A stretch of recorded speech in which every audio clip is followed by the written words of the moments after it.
Hi guys, welcome back to my channel, Head Chef Mom, and I'm Kendall Lawrence. And today I am going to cook some jambalaya. And the reason that I was inspired to cook jambalaya is I found a new, one of my favorite new YouTube channels, a really small channel. I love to support the small channels. And the name of the channel is Chris Schufel. That's the actual name of the person who owns the channel, Chris Schufel.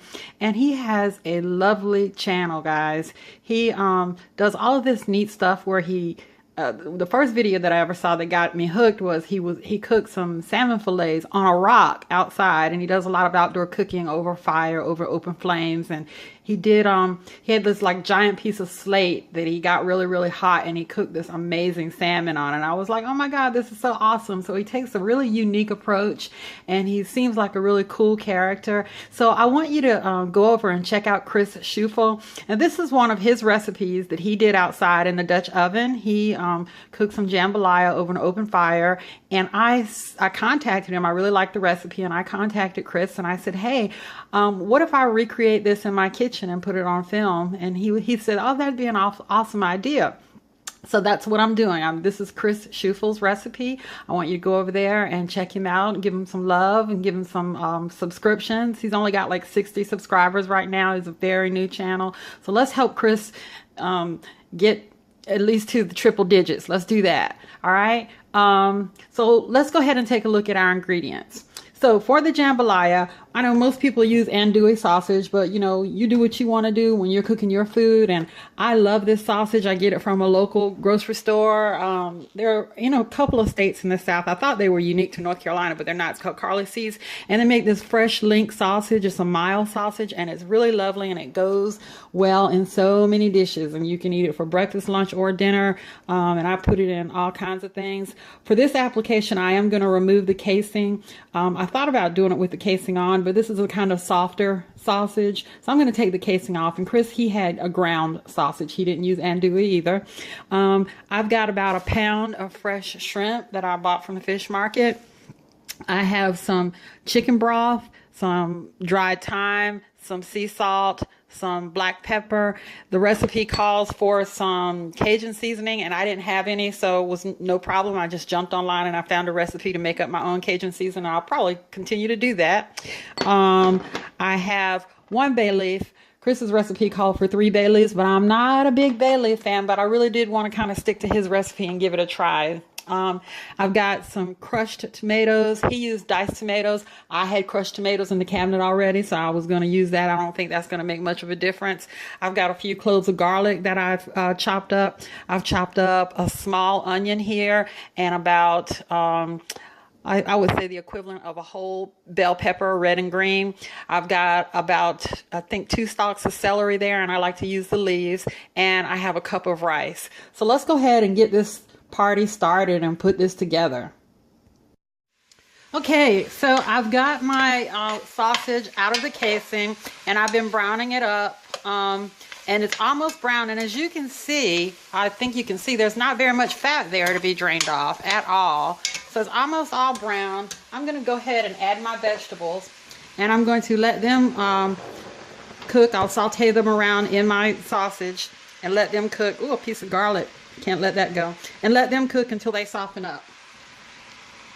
Okay, so my vegetables have been cooking with my sausage for a few minutes, and now I'm going to go ahead and season. And I'm going to start by using some of my homemade Cajun seasoning, and this is all to taste. And I'm going to put in just a little teeny sprinkle of thyme and some salt and pepper to my taste. Okay, so I've added in my seasonings, and I'm also going to add just a touch of cayenne. You don't have to do that if you don't like heat. I like a little kick. And I'm going to add some tomatoes. I think he had like a 15-ounce can, so I'm just going to eyeball this and see. This is a 28-ounce can, so that was about half of it. And give it a stir. That looks pretty good to me. These are crushed tomatoes. You can use diced. Okay, so I'm going to let this roll for about 20 minutes. Okay, So it's been a few minutes. It hasn't been 20 minutes. I went back actually and I looked at Chris's video while I was off camera, and he didn't do that. He didn't let it go for 20 minutes. I don't know why I thought that. So he put the tomatoes in, and he and his mother-in-law were cooking this together. And then they added their rice and gave it a stir. And then added some broth, and I'm just gonna eyeball this the way you cook rice. He did, I think, 1 cup of rice and 2 cups of broth, and I don't do that with rice, so I'm just gonna eyeball it the way I do it when I cook rice, okay? Because I do like a very firm rice. So that looks pretty cool to me right there. So that was less than and so I'm gonna let this come to a boil, and then we'll put a lid on it and let the water absorb. So it's come to a boil, and I'm going to put my lid on, tight fitting lid, and I'm going to turn her down to low, between 1 and 2 on my electric range, and I'm gonna let this go for about 20 minutes. This time it really is 20 minutes, and then we'll be back to add our shrimp. Okay, so it's been a little over 20 minutes, and let's take a look. Oh, it looks really pretty. In Chris's own words, looks like jambalaya.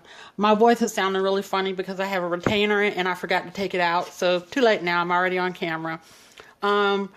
So here's the tricky part to me. I told you that I like my rice to be firm, and Chris and them still had a little bit more juice in there. And what they did was they took the shrimp and poured it directly in, and then just stirred it around until the shrimp got pink and it kind of cooked all on its own. So let's see how that goes. This is about 1 pound of large shrimp. You can use medium. So sorry about my voice. I completely forgot about the retainer. I'm supposed to wear it all the time except when I eat. And so in between shots, I put it back in my mouth and I forgot to take it out. All right, so let's wait and see if this actually does turn pink. And then we'll call it done. Okay, so it's been about 5 minutes and my shrimp is actually perfectly cooked. So, wow, it looks and smells amazing too. I am going to put some on a plate and let's give it a taste before we go. Hey, here it is all on the plate. It looks absolutely delish, wonderful. Let's give it a taste.